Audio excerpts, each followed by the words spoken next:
Bonjour à toi et bienvenue sur ma chaîne La Vérité demeure. Je suis Emmanuel et donc ça fait un moment que j'ai pas fait de vidéo, mais je vais poursuivre là où je m'étais arrêté. Je t'avais parlé la dernière fois de la grande apostasie, donc le fait que la vérité et l'autorité de Jésus-Christ ont été perdues après la mort des apôtres. Et aujourd'hui, je vais poursuivre un petit peu là-dessus parce que c'est là-dessus que je vais bâtir pour te parler un petit peu de nos croyances. Euh, L'une des choses qui a été perdue, à mon sens, c'est la connaissance de qui sont Dieu et de qui sont Jésus-Christ et le Saint-Esprit.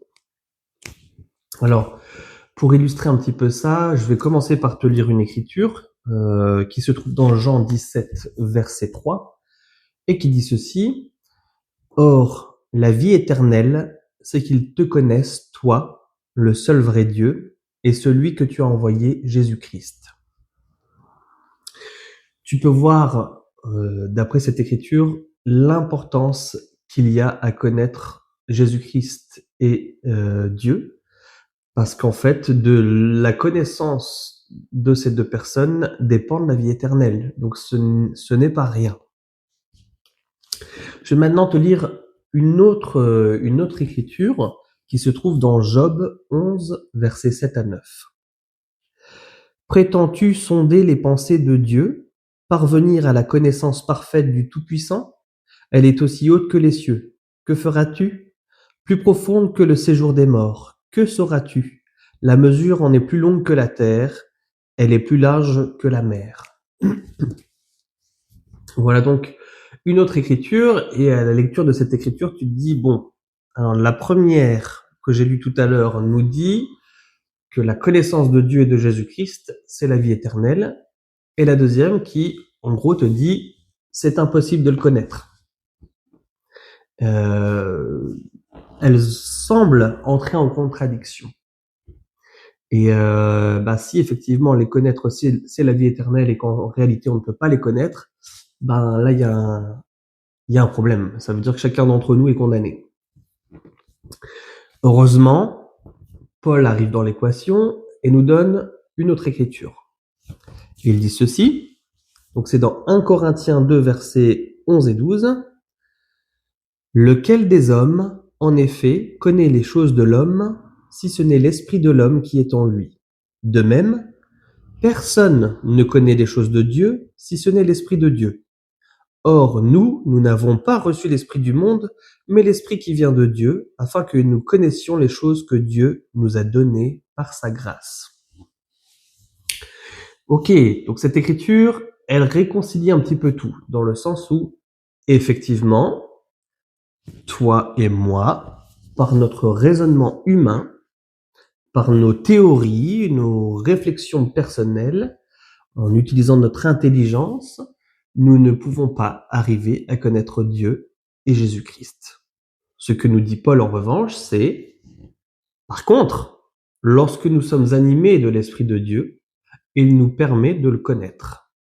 En gros, chaque fois on a la possibilité de connaître Dieu et Jésus-Christ, c'est le fruit d'une expérience spirituelle où eux, c'est-à-dire Dieu et Jésus-Christ, se manifestent à nous. Et de cette manière, nous pouvons parvenir à leur connaissance. Ce que je te propose maintenant, c'est de lire une série d'écritures où on voit finalement que c'est Dieu qui se manifeste aux hommes et non pas l'homme qui réfléchit à ce qu'est Dieu, à ce que sont Dieu et Jésus-Christ. C'est parti. Donc je te lis juste brièvement quelques écritures. Donc Genèse 5, verset 24. Enoch marcha avec Dieu. Genèse 6, verset 9. Noé marchait avec Dieu. Genèse 12, verset 7. L'Éternel apparut à Abraham. Genèse 32, verset 30. Jacob appela ce lieu du nom de Péniel, car, dit-il, j'ai vu Dieu face à face et j'ai eu la vie sauve. Exode 3, verset 6. Et il ajouta, je suis le Dieu de ton père, le Dieu d'Abraham, le Dieu d'Isaac et le Dieu de Jacob. Exode 33, verset 11. L'Éternel parlait avec Moïse face à face, comme un homme parle à son ami. Plus proche maintenant dans le Nouveau Testament, on arrive au baptême de Jésus. Et voici, une voix fit entendre des cieux ces paroles, « Celui-ci est mon Fils bien-aimé, qui m'est agréable. » Matthieu 16, versets 15 à 17. Et vous, leur dit-il, qui dites-vous que je suis? Simon-Pierre répondit, tu es le Christ, le Fils du Dieu vivant.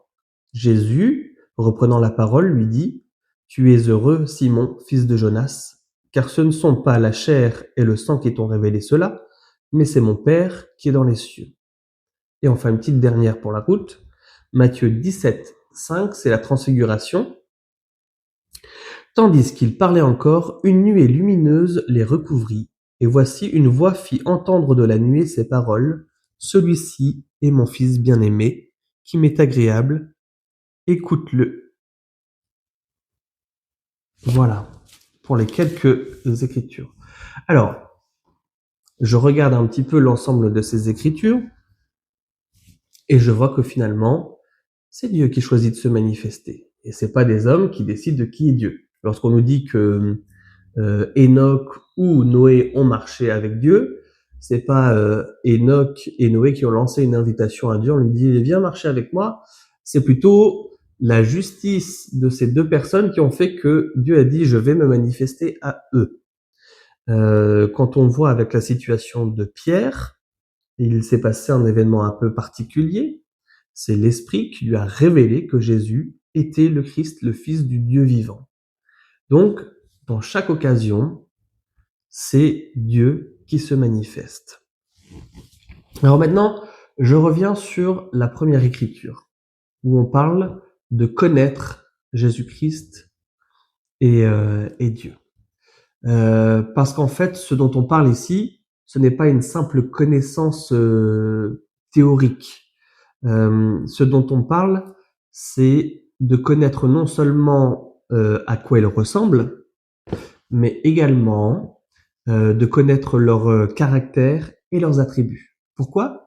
Ben tout simplement parce que la vie éternelle, c'est pas simplement de croire ou de lire des choses à propos d'eux, donc une connaissance théorique, mais c'est de mettre en pratique.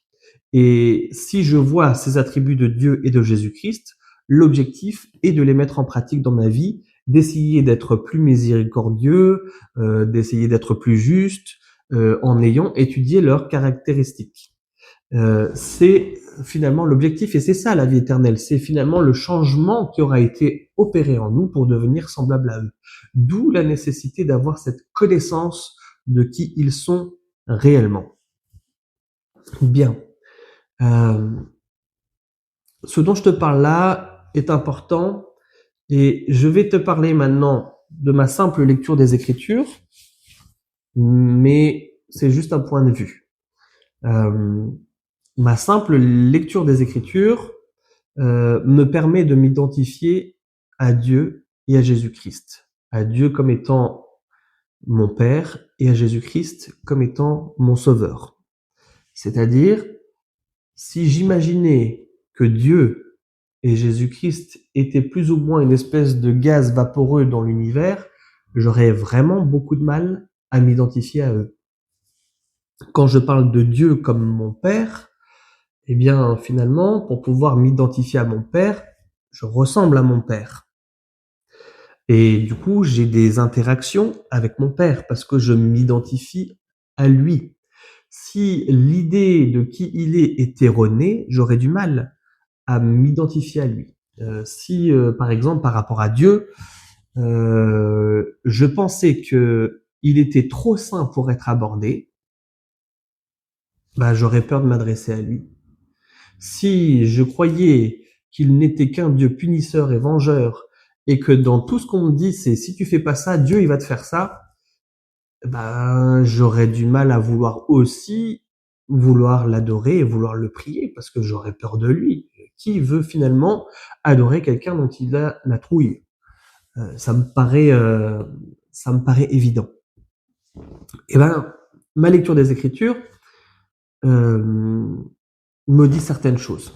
Premièrement, par exemple, je regarde la création de l'homme et j'entends Dieu qui dit « Faisons l'homme, faisons au pluriel, l'homme à notre image ». Notre au pluriel. C'est ce que je lis.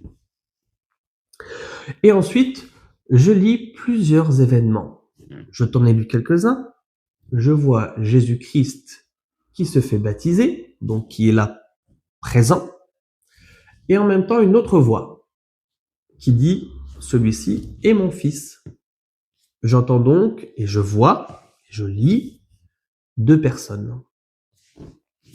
Je retourne au monde de la transfiguration, où le Seigneur est transfiguré, où apparaissent Moïse et Élie. Donc Jésus-Christ est présent, et on entend une voix qui dit à nouveau « Celui-ci est mon fils bien-aimé, écoute-le ». Je lis d'autres événements. Je lis Jésus-Christ qui dit, par exemple, je ne suis pas venu faire ma volonté, mais la volonté de mon Père. Je lis Jésus-Christ dans le jardin de Gethsémane et qui dit, Père, s'il est possible que cette coupe s'éloigne de moi, néanmoins non pas ma volonté, mais la tienne. Je lis Étienne qui est en train d'être lapidé et qui a une vision et qui voit Jésus-Christ présent à la droite de Dieu. Deux personnes. Et c'est là où je vais vouloir en venir et là où je vais te donner une chose qui est différente de ce qui est cru par la majorité des personnes. Si j'étais Satan et que je voudrais mettre à mal le plan de Dieu et faire échouer son plan, je ferai en sorte que l'une des premières choses qui soit enlevée, c'est la connaissance de qui sont Dieu et Jésus-Christ. Et pour moi, c'est l'une des premières choses qui a été enlevée dans la grande apostasie après la mort des apôtres. Alors pourquoi je te dis ça et pourquoi j'en viens à cette conclusion ? Eh bien, j'en viens à un événement historique. Nous sommes en 325 après Jésus-Christ. L'empereur Constantin constate que c'est le bazar dans son empire, avec des tas de factions différentes par rapport à des croyances différentes. Et il n'arrive pas à unifier son empire. Alors l'empereur Constantin décide de convoquer un concile appelé le concile de Nicée. Dans ce concile sont invités entre 200 et 250 évêques. Et ils sont invités à cogiter sur qui sont Dieu. Alors, il s'est passé plein de choses pendant ce concile de Nicée, il n'y a pas que ça. Mais pour ce qui nous concerne ici, ils sont invités à réfléchir à qui sont Dieu et qui sont Jésus-Christ.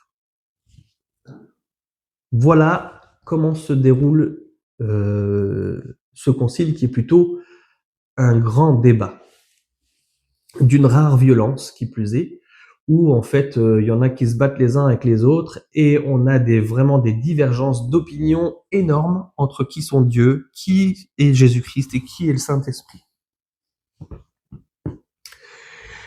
À l'issue de cette réunion, finalement, l'empereur Constantin utilise l'équivalent de son 49.3 politique en disant « Bon, c'est ça qu'on va adopter ». Et ce qui est adopté est ceci, je cite, « Dieu, Jésus-Christ et le Saint-Esprit sont une seule et même personne. » Les gens ne sont pas d'accord. Certains sont d'accord, d'autres ne sont pas d'accord, mais l'empereur a tranché. Qu'est-ce qui se passe par la suite ? Il a fallu plus d'un siècle en plus pour que cette doctrine soit non pas acceptée, mais imposée. C'est-à-dire que tous ceux qui n'étaient pas d'accord sont exilés, voire pire. Et donc, c'est une doctrine qui est imposé par la force. Ce simple fait me pose problème. Parce que quand je lis les Écritures et que je vois Jésus-Christ qui avait la vraie doctrine, il aurait pu l'imposer à tout le monde, détruire l'Empire romain et imposer son point de vue à tout le monde, mais il ne l'a jamais fait. Pourquoi ? Parce que ça serait enlever le libre arbitre aux personnes. Deuxièmement, on peut réunir autant de savants que possible et même des évêques ou des personnes religieuses, d'après ce que je t'ai lu, c'est pas nous qui décidons de qui sont Dieu et qui sont Jésus-Christ. C'est Dieu et Jésus-Christ qui se manifestent à nous et qui nous disent qui ils sont. Si tu regardes Moïse a vécu en Égypte sans la connaissance du Dieu d'Abraham, d'Isaac et de Jacob. Du coup, lorsque il y a eu ce fameux épisode du buisson ardent, il ne le connaissait pas. Et qu'est-ce qu'il a fait ? Il s'est présenté à lui en lui disant qui il était. Dieu se manifeste. On ne décide pas de qui est Dieu. Donc ça, c'est la deuxième chose qui m'embête avec ce concile de Nicée. La troisième, c'est forcément tout ce que je t'ai lu tout à l'heure. J'ai du mal à croire que Dieu, Jésus-Christ et le Saint-Esprit sont une seule et même personne à la lecture des Écritures. Alors peut-être tu vas me dire qu'il y a peut-être des Écritures qui vont mentionner les choses différemment, mais je vois pas de problème avec le fait que Dieu est le Père, Jésus-Christ est une autre personne, et le Fils, et le Saint-Esprit, encore une autre personne. Et je vais t'expliquer après, pas simplement en expliquant les Écritures, mais par rapport à un événement qui s'est déroulé dans l'histoire de notre Église, pourquoi on croit que ce sont trois personnes bien distinctes. Mais avant ça, une autre chose qui me pose problème avec ça. Et je te demande de réfléchir attentivement à ça. Historiquement, Jésus vit avec ses apôtres et il fait son ministère avec eux pendant 3 ans. Et même après, lorsque Jésus-Christ est ressuscité. Ça veut dire que les apôtres, ils dorment avec, ils mangent avec, ils rient avec, ils pleurent avec Jésus. Crois-tu vraiment qu'ils n'avaient pas une connaissance de la nature de Dieu et de Jésus-Christ ?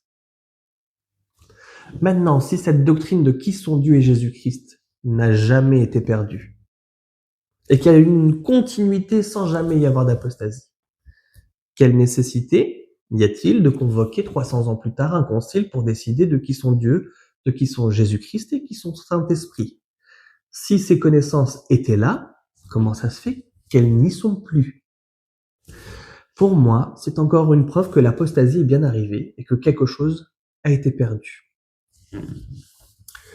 Bien. Alors maintenant, je vais te relater un événement qui s'est passé en 1820. Nous sommes donc en 1820 dans l'État de New York. Alors, c'est pas le New York que tu imagines avec les gratte-ciel. On est en pleine campagne et là, il y a un jeune homme qui s'appelle Joseph Smith. Et donc, ce jeune homme, un jeune homme de ferme, il est même plutôt journalier. Avec sa famille, c'était des gens assez pauvres, néanmoins des gens très chrétiens, très religieux, qui avaient en tête de suivre les enseignements de Jésus-Christ. Et en 1820, du coup, Joseph Smith est dans sa 15e année. Et Joseph Smith est comment te décrire ça, ses pensées, il est tracassé, il est vraiment embêté. Tout autour de lui, il y a tout un tas de religions différentes, une sorte d'agitation où tout le monde est là en disant venez dans ma religion, c'est moi qui ai la vérité. Et lui, ça l'embête parce qu'en fait, il a ce désir de se joindre à l'Église de Jésus-Christ.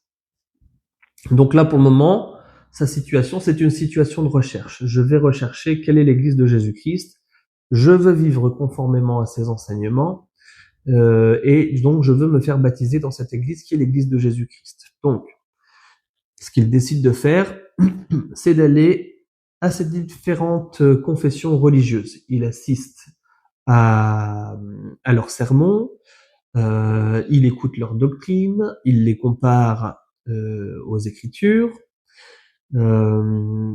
mais voilà, à chaque fois, il se rend compte que quand il va dans une religion et dans une autre, ils se servent des mêmes versets de la Bible pour justifier leur doctrine, et en fait, ils croient tous des choses différentes. Et donc, ça le rend perplexe en disant, mais comment je fais, moi, maintenant? J'y comprends rien. Qui a raison? Où est-ce que je dois aller? Et ça le turlupine vraiment. Il veut vraiment mettre sa vie en ordre, être bien avec Dieu. Et vu tout ce qui se passe autour, il se rend compte que finalement tous les dirigeants religieux de ces religions qui font bonne figure au départ pour attirer des convertis, finalement par derrière luttent les uns contre les autres avec d'autres chefs religieux et même les paroissiens luttent les uns avec les autres par rapport à la doctrine, et donc il se rend compte qu'il y a toute cette hypocrisie derrière, et vraiment ça le chagrine, quoi. Un soir, il est en train de lire sa Bible, mais il est toujours tracassé avec ce problème. Et il lit un verset dans Jacques 1, verset 5, qui dit ceci: « Si quelqu'un d'entre vous manque de sagesse, qu'il la demande à Dieu, qui donne à tous simplement et sans reproche, et elle lui sera donnée. » Et d'après ces mots, Joseph Smith dit: jamais un passage d'écriture ne l'avait touché au plus profond de toutes les fibres de son cœur. Parce que c'était la réponse à une question à laquelle il se posait. Il se disait, mais voilà, je suis incapable de faire référence à la Bible parce que tout le monde la comprend de manière différente. Et moi, je me sens perdu dans toutes ces idées-là. Qu'est-ce que je dois faire? Et donc, Joseph Smith, il lit ça et il se dit, ah ben voilà, je manque de sagesse. L'invitation de Jacques, c'est d'aller demander à Dieu qui donne la sagesse à qui la demande. Alors, Joseph Smith se dit, bon, bah, je vais tester ça. Je vais aller m'isoler. Il dit de ses propres mots, c'était ma première expérience, en fait. J'ai jamais essayé de prier à haute voix. Il s'est isolé dans un bosquet d'arbres et il s'est mis à genoux et a commencé à prier. Et je vais te lire un petit peu ce qui s'est passé lorsqu'il s'est mis à prier. N'oublie pas ce que je t'ai dit. Joseph Smith, sa démarche, c'est de venir savoir à quelle église il doit se joindre. Et voilà ce qui se passe. Il commence à y avoir une colonne de lumière qui apparaît devant lui. Et voilà ce que ça dit. Quand la lumière se posa sur moi, je vis deux personnages dont l'éclat et la gloire défient toute description et qui se tenaient au-dessus de moi dans les airs. L'un d'eux me parla, m'appelant par mon nom, et dit, en me montrant l'autre, « Celui-ci est mon fils bien-aimé, écoute-le. »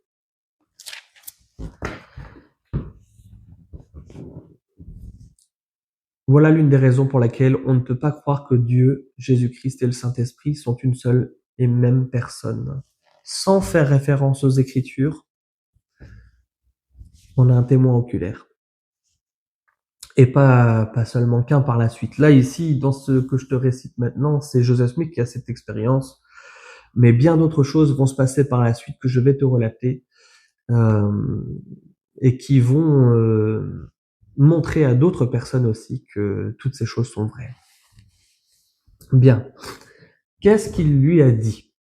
Jésus-Christ parle à Joseph Smith et il lui dit, simplement dans les grandes lignes, l'Église, mon Église, telle qu'elle existait à l'époque, n'est plus sur la terre.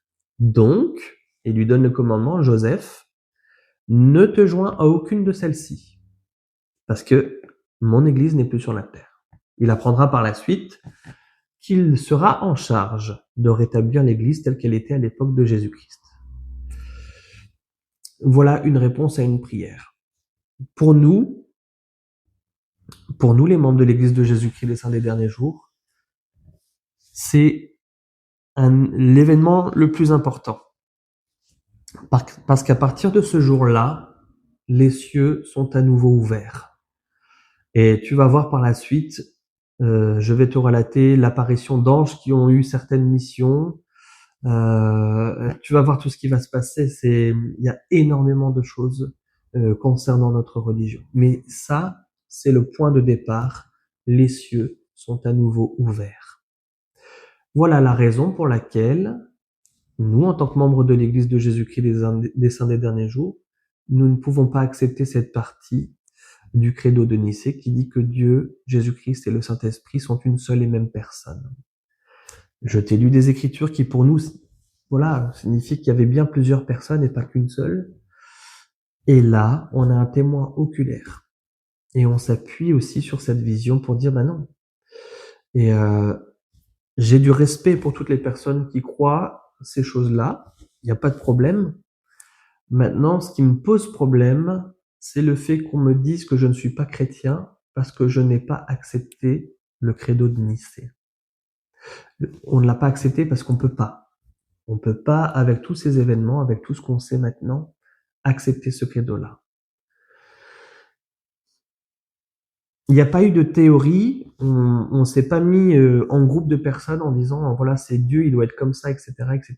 Encore une fois, dans l'expérience de Joseph Smith que tu vois là, il a finalement tout ce qu'il voulait, c'est savoir à quelle église il devait se joindre. Hein. Il s'attendait pas particulièrement à ce que cet événement se produise, mais encore une fois, c'est Dieu et Jésus-Christ qui se manifestent et pas les hommes qui décident de ce que doivent être Dieu et de ce que doit être Jésus-Christ. Donc voilà un petit peu les choses dont je voulais te parler aujourd'hui et qui me semblent importantes puisque je suis là pour te parler de nos croyances. Et une de nos croyances fondamentales, c'est premièrement, écoute bien, Dieu, le Père, a un corps de chair et d'os parfait et immortel. C'est pas une vapeur dans les cieux, je peux m'identifier à lui. Jésus-Christ est son Fils. Il a lui aussi un corps de chair et d'os parfait et immortel. Le Saint-Esprit, en revanche, comme son nom l'indique, lui n'a pas de corps, mais il a la forme d'un homme. Lui aussi. Donc voilà un petit peu les choses que je voulais partager avec toi aujourd'hui. Et c'est le début du rétablissement de l'Église de Jésus-Christ. Pour le moment, il n'y a pas encore d'église dans ce que je te raconte. Il y a juste ce qu'on appelle la première vision de Joseph Smith. Mais je vais en venir à toutes les choses qui vont arriver petit à petit, qui vont découler sur le rétablissement de l'Église de Jésus-Christ.